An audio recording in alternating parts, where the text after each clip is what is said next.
Hey, it's Kevin DeWitt here. Welcome to another plugin knowledge session. In this session, we're going to check out UAD SSL E Channel.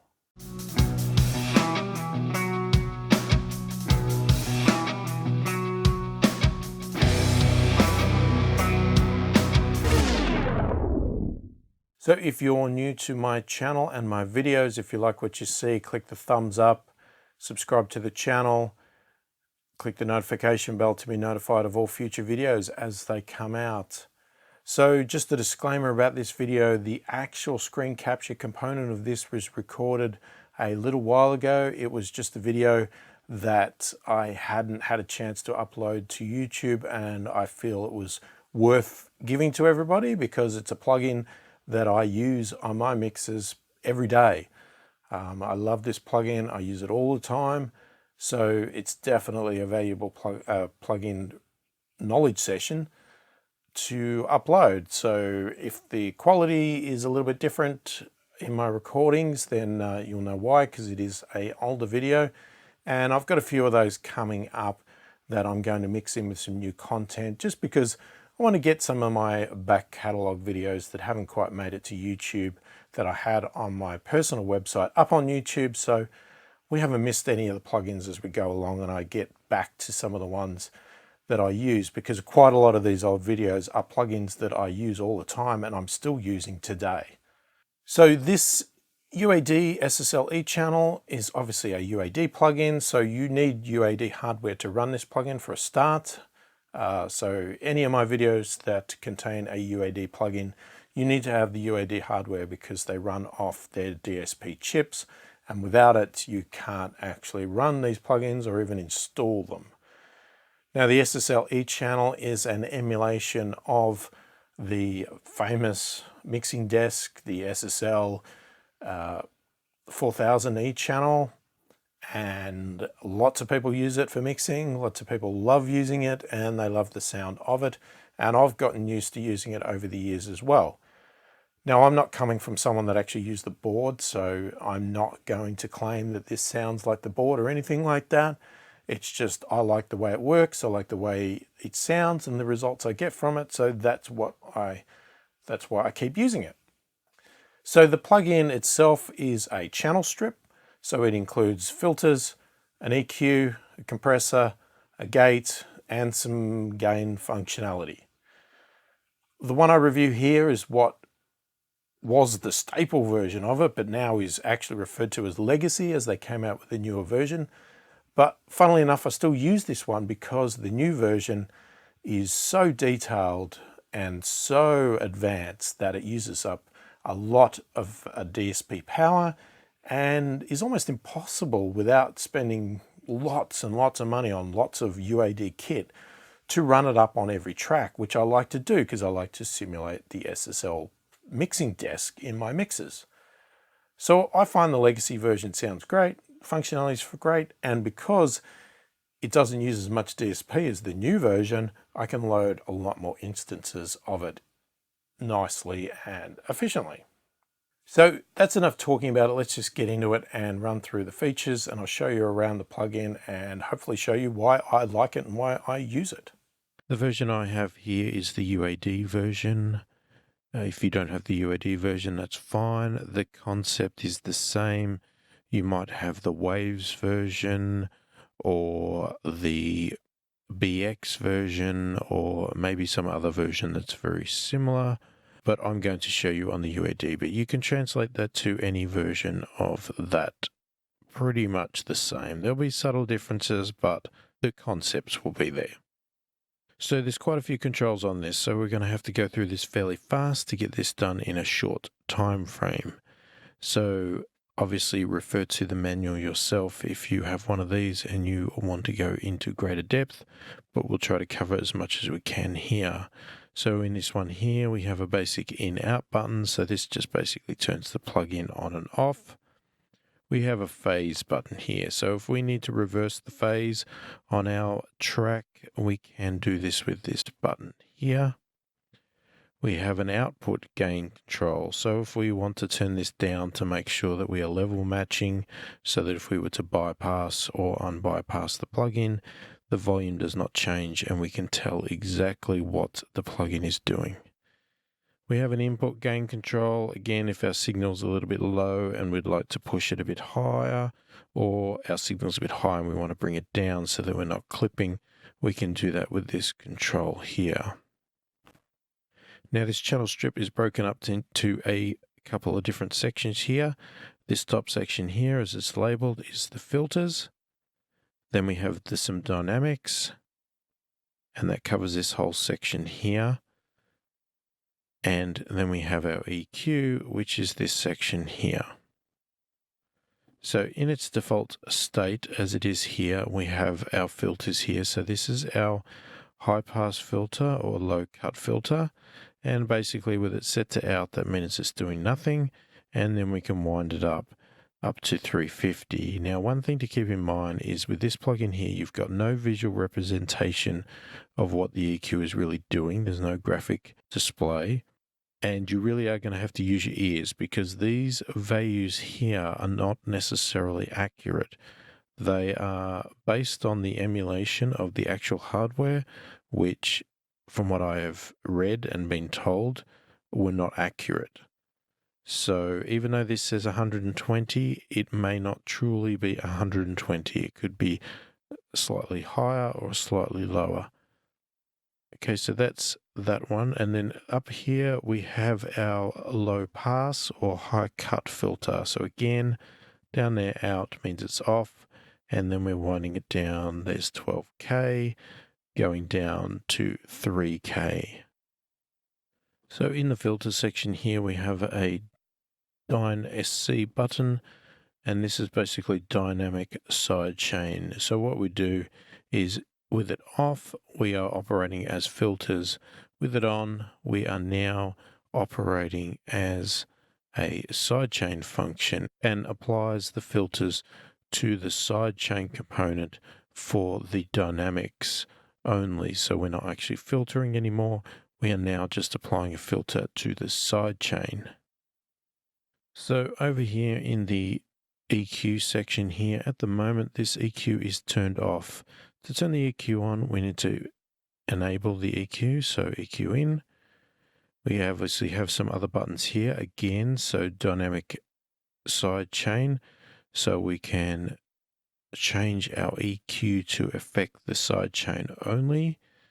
We can also swap the position of the EQ. So with the pre-dynamic here, what this means is the EQ will be placed before the dynamic section. So if you want to cut out some frequencies, etc., so they don't get affected by the dynamics, you can put this before the dynamics, or with it out, it is actually after the dynamics. So the signal will go through the compressor, etc., before being EQ'd.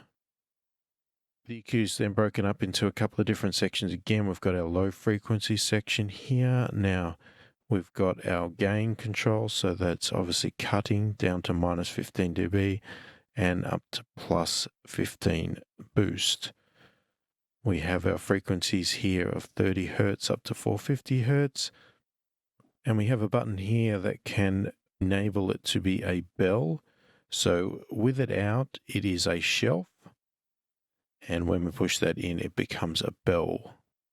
Now, when this is in bell mode, there is no Q setting to adjust here. So it is whatever the default setting is for this section on the hardware. We also have this button up here, which selects between the two different models of an SSL, which is the brown or the black. The brown is the original version and the black is the more up-to-date one. Now, if we actually select that, we'll see that it changes the colors. And what happens is some of the settings will be slightly different. The way the responds will be different and the way it sounds will be different. Next, we have our low-mid frequency section. Now, this one and the high-mid frequency section are bells.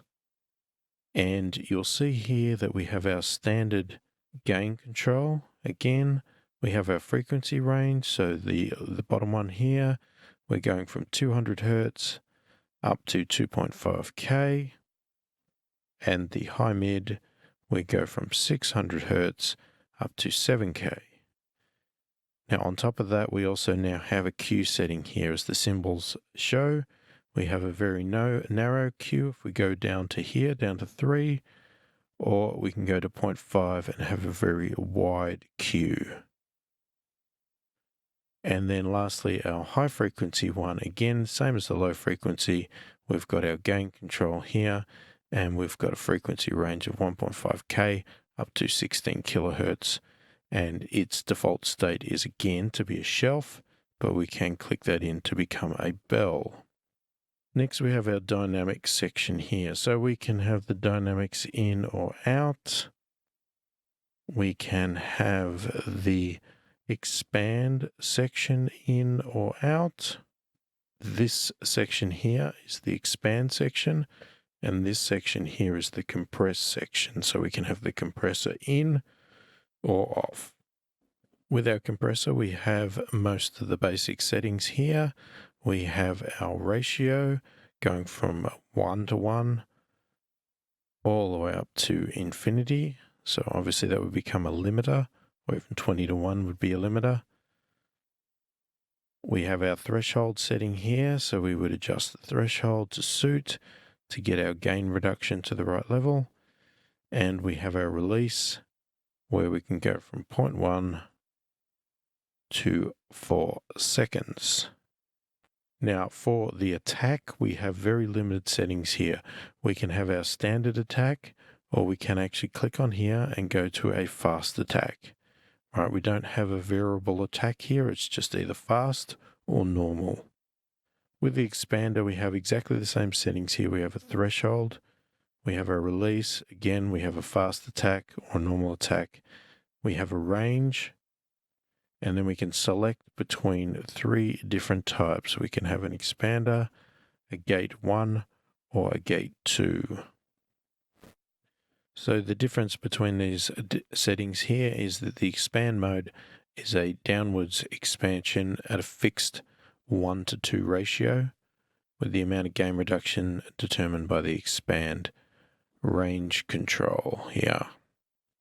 If we go over to gate 1, this is supposed to be the gate that emulates the earlier hardware consoles, and again it expands by the threshold and the range settings. Gate 2 is similar to Gate 1, except it's supposed to emulate more the updated version of the SSL hardware, more to go in line with, I guess, the black equalizer version. The link button here only has an effect if you use this on a stereo track. If you use it on a mono track, it has no impact at all. But on a stereo track, what the difference is if you get a peak in, say, the left channel only and not in the right, with it linked, it will compress both the left and right channels exactly the same. So if it needs to do some gain reduction, it will do it equally on both left and right channels. If you unlink it, it will respond independently. So what will happen is if a peak happens in the left, it will compress on the left, but not compress on the right, unless there's a peak in the right as well. So this can throw your balance out a little bit, depending on what you're trying to achieve. I generally just leave it linked because I don't really have a need usually to change that. So let's have a bit of a play with some of this now. Let's start with just playing with the filters quickly. We're just going to run through this very quickly. I've just got a virtual instrument strings track here, and we'll just quickly run through the settings.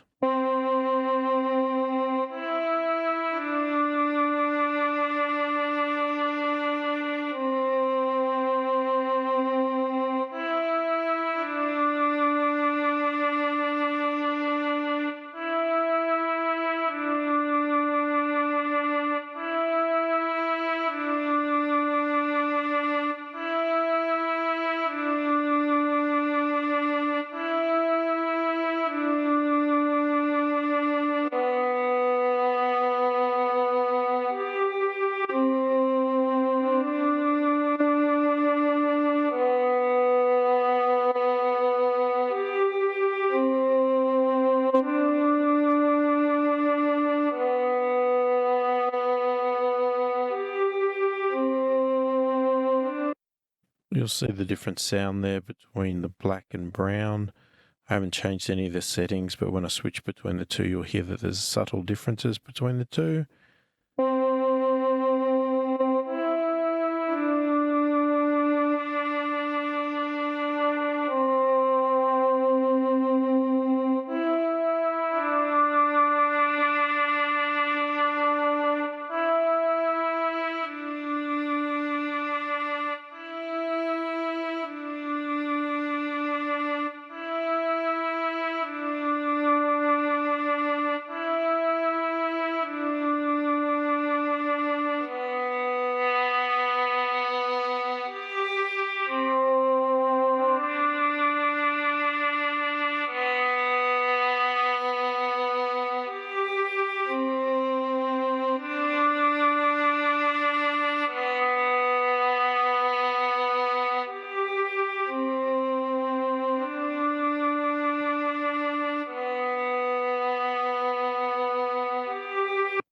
So that's the EQ there. Obviously, I was just playing with the knobs, so you'll have to try this yourself and get to play with it and get to know it. It's just an EQ, so nothing major about it, nothing overly complicated, quite easy to use. But because you don't have this visual representation on this one, it takes a little bit of time to get used to it, because you really do have to listen with your ears and play with the settings here and work out what sounds best. Let's have a look at the compressor.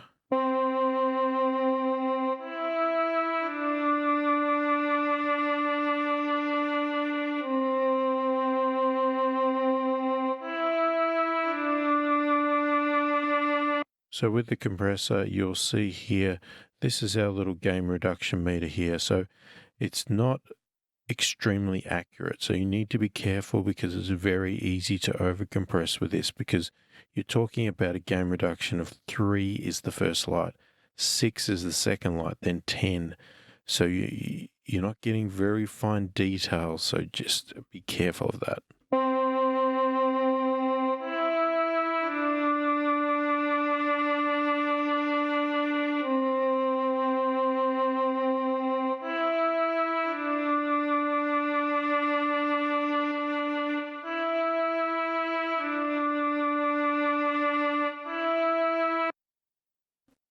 I'll just switch over to another track for the compressor.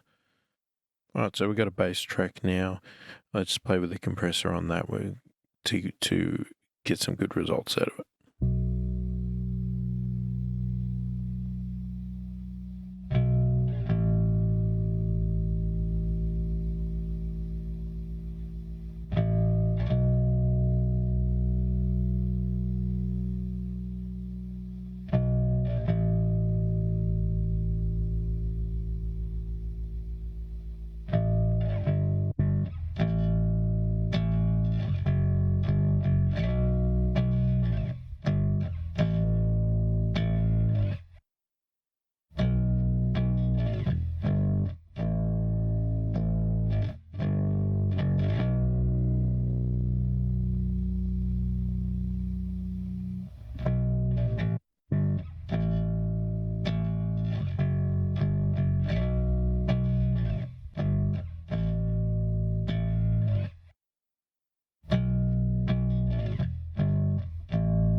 And let's have a quick play with the expander gate.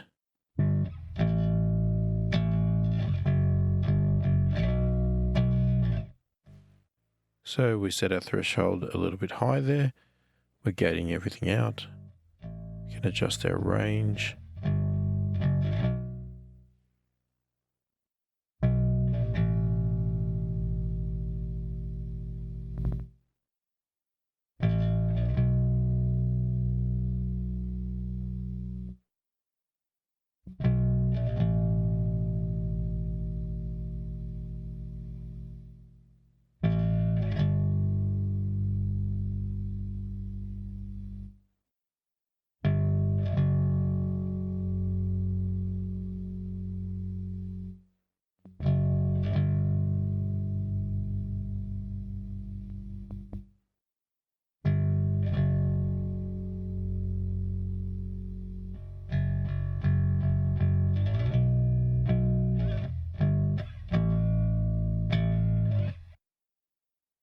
Now, if we just quickly go back to our compressor here, and then I will just do the sidechain feature of it just for an example. So let's put our compressor back in, get it compressing quite heavy.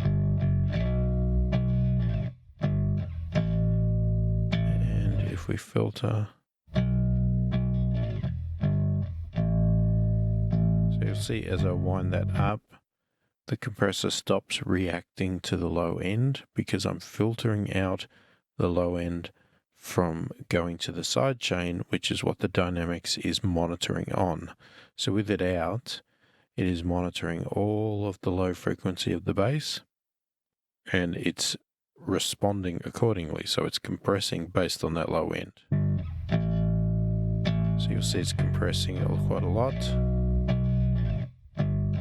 As soon as I filter it out, the amount of compression drops.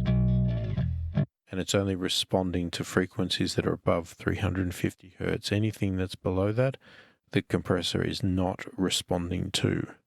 So there you go. That is the UAD SSL E Channel plugin. Hopefully the video was not too bad, being an older video. Hopefully I wasn't too boring, and hopefully it was entertaining and useful. Let me know what you think of the plugin in the comments. Love to hear your opinion about it. Do you use it? Do you use UAD plugins? Do you like these SSL E Channel emulations and all that sort of stuff? Or do you prefer to use a different plugin or mix a different way? Do you prefer not to use these at all because you just don't like these emulators? As I said, I actually love this plugin. I use it on every mix, or practically every mix, unless I'm experimenting with other emulators or anything else. I love using this one. It's my default go-to channel strip that I put on every channel, and yeah, I use it all the time. So let me know what you think about it. If you like this video, click the thumbs up, subscribe to the channel, click the notification bell to be notified of all my future videos. Hopefully it's been helpful. Thank you for watching, and I'll catch you in the next video.